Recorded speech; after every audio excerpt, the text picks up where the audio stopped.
போகிறார். அதாவது விருச்சிக லக்னக்காரர்களுக்கு வந்து ராகு 4ஆம் வீட்லையும் கேது வந்து பார்த்திங்கன்னா 10ஆம் வீட்லையும் போகிறாங்க.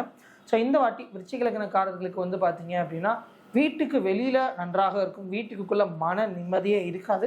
அண்ட் அதே மாதிரி வீட்டுக்குள்ளே சாமான்கள் தொலைந்து போவதோ காணாமல் போவதோ திருட்டு போவதற்கும் நிறைய வாய்ப்புகள் இருக்கும். ஸோ அந்த இடத்துல நீங்கள் கொஞ்சம் ஜாக்கிரதையாக இருக்கணும். உங்களுக்கும் உங்கள் அம்மாவுக்குமே வந்து பார்த்திங்கன்னா கொஞ்சம் பேச்சுவார்த்தையில் சண்டைகள் வருவதற்கும் நிறைய சான்சஸ் உண்டு. ஸோ அதில் மாதிரி கொஞ்சம் உங்கள்கிட்ட பார்த்து ஜாக்கிரதையாக நடந்து கொள்ளுங்கள். அண்ட் உங்கள் அம்மாவுக்கு லைட்டாக ஹெல்த் இஷ்யூஸ் வர்றதற்கும் சான்சஸ் இருக்கிறது. அண்ட் ரொம்ப முக்கியமாக வந்து பார்த்திங்கன்னா வண்டியில் உங்களுக்கு நிறைய பிரச்சனை வரும். வண்டியில் ஏதாவது ஒரு உடஞ்சி போகிறது, ஏதாவது சர்வீஸ் பண்ண வேண்டியது, அந்த வண்டி நீங்கள் எடுத்துகிட்டு போகும்போது கரெக்டாக டயர் பஞ்சர் ஆகிறதும், இல்லை வண்டியில் பெட்ரோல் சரியாக இருக்காமல் பெட்ரோல் இல்லாமல் நிற்கிறதும்.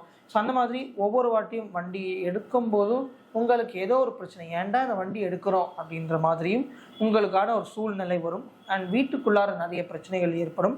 அண்ட் உங்களுக்கு கேது வந்து 10ஆம் வீட்டுக்கு போவதனால இந்த வாட்டி வந்து பார்த்தீங்க அப்படின்னா உங்களுக்கு வேலை சம்மந்தப்பட்ட விஷயங்கள் நிறைய மாற்றங்கள் இருக்கும். நீங்கள் இப்போ கரண்ட்டாக வேலை செய்கிறதோட நெக்ஸ்ட் நிறைய நல்ல அட்வான்டேஜஸான ஜாப் ட்ரை பண்ணுறீங்கன்னா அது வருவதற்கும் உங்களுக்கு நிறைய சான்சஸ் உண்டு. அண்ட் உங்களுக்கு வந்து பார்த்தீங்க அப்படின்னா நீங்கள் நினைக்கிற விஷயங்கள அதில் சுலபமாக செய்ய முடியும். புதுதான விஷயங்கள், வேலை சம்மந்தப்பட்ட விஷயங்கள் கற்றுக்கொள்வீர்கள். அண்ட் அதுவே உங்களுக்கு வேலைக்கு கொஞ்சம் பயனுள்ளதாகவும் இருக்கும். இந்த வாட்டி ராகு கேது பயிற்சிக்கு கொஞ்சம் கடினமாக இருக்கும்.